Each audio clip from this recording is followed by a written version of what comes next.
Hello दोस्तों, स्वागत है आपका स्टेनो महासागर में। यह डिक्टेशन 80 शब्द प्रति मिनट की गति से है, 400 शब्द का है, तो आप अभ्यास ज़रूर करें। तो चलिए डिक्टेशन स्टार्ट करते हैं 5 सेकेंड बाद।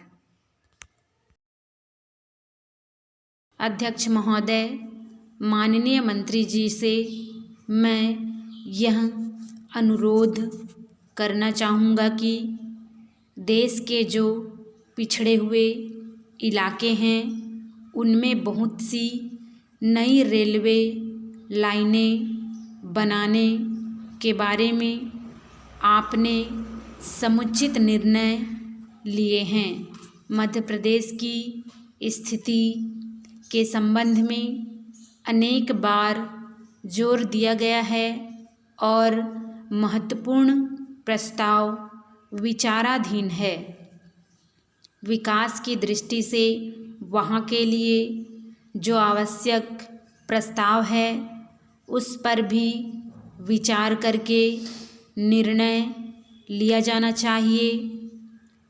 अंत में एक बात इस संबंध में और कहना चाहूँगा कि जहाँ तक वेतन और महंगाई का प्रश्न है, यह एक बड़ा राष्ट्रव्यापी प्रश्न है। इस पर कई दृष्टियों से विचार किया जा रहा है। वेतन का काम की मात्रा से संबंध स्थापित किया जाना चाहिए। दुनिया के अन्य जो प्रगतिशील देश हैं उन्होंने भी इस नीति को अपनाया है। महंगाई और बढ़े हुए वेतन का कोई अंत नहीं है। महंगाई बढ़ती जाती है तथा समस्याएं भी बढ़ती जाती है। इससे देश में हर प्रकार की परेशानी, हड़तालें और रुकावटें पैदा होती है। इसलिए इस प्रश्न पर इस दृष्टिकोण से अवश्य विचार करें कि जो जितना काम करे उसको उतना वेतन मिलना चाहिए।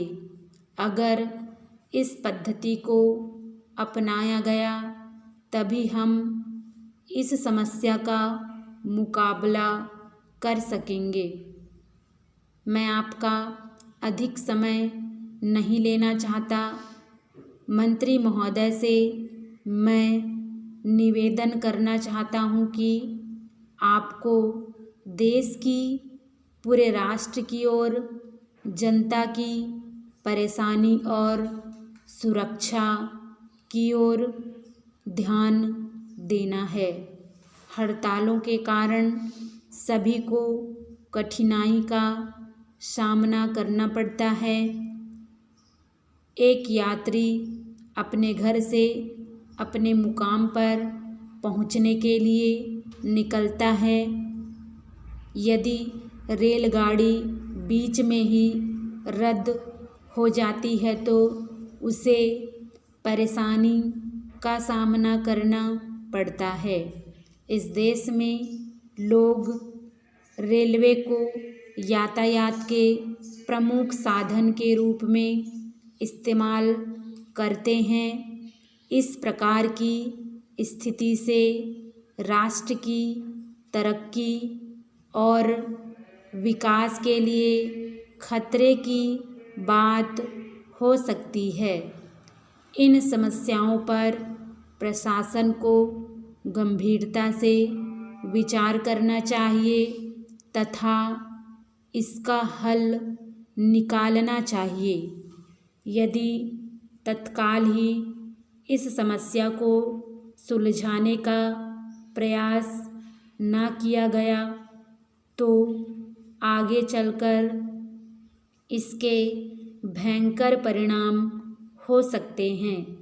एक अन्य बात की ओर भी मैं सदन का ध्यान आकर्षित करना चाहूँगा। दिल्ली के कार्यालयों में काम करने वाले कर्मचारी निकट के राज्यों से प्रतिदिन रेल से यात्रा करते हैं।